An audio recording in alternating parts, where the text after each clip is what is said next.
এই শেখ পরিবার এরা ভদ্রতা এবং কালচারও এরা শিখেনি, এরা শিষ্টাচার শিখেনি, শুধু ধৃষ্টতা, শুধু অধ্যত্ত আর নিজের অহংকার।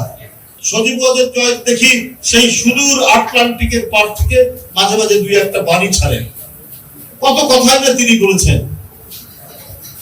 এবং আমি শুধু এখন এই কথাটাই বলবো যে শেখ হাসিনা, আপনার তো সন্তান দুইজন, একটা ছেলে একটা মেয়ে, আপনি তাদেরকে কিন্তু ভদ্রতা, শিষ্টাচারের কালচারও শেখান।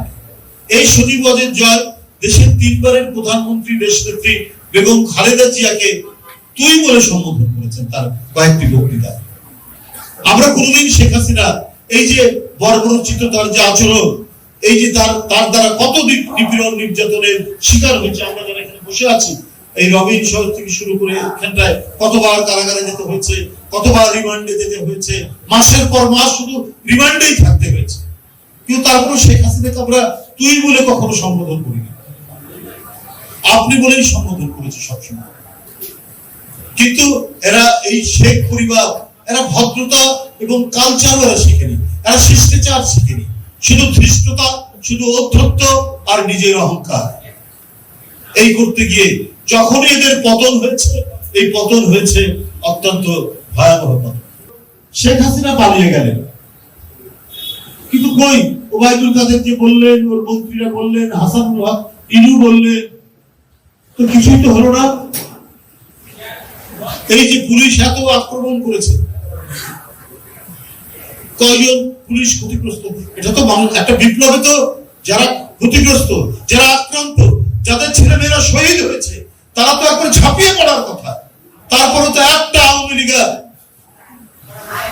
কোথাও কোন ধরনের তাদের কোন একেবারে তাদের একটা পশমের উপরে আঘাত আসে।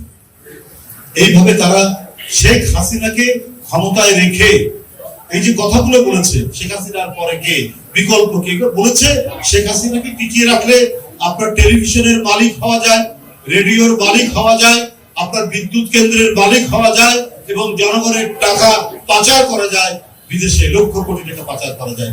এই কারণে এমন ইস্তাবকের দল, এমন মুসাহাবের দল তারা তৈরি করেছিলেন যে তারা এই সমস্ত কথাগুলো বলেছিলেন। জ্বালানি নেই কিন্তু বিদ্যুৎ কেন্দ্র হচ্ছে, বিদ্যুৎ কেন্দ্রগুলি কার? শেখ হাসিনার ঘনিষ্ঠ লোক, আত্মীয় স্বজন এদের। তাই যে আমি কি জ্বালানি পুড়িয়ে বিদ্যুৎ তৈরি করব, সে জ্বালানির সংস্থান নেই, নতুন করে কোনো গ্যাস কূপ খনন করা হচ্ছে না, অথচ বিদ্যুৎ কেন্দ্র দেওয়া হচ্ছে। আর এই দিতে গিয়ে এই বিদ্যুৎ কেন্দ্রগুলি বিদ্যুৎ উৎপাদন না করলেও অথবা বিদ্যুৎ না লাগলেও এই স্থাপনার জন্য সরকারকে ভাড়া দিতে হয়। এই ভাড়ার টাকাটা কে দেয়? এই জনগণের ট্যাক্স থেকে।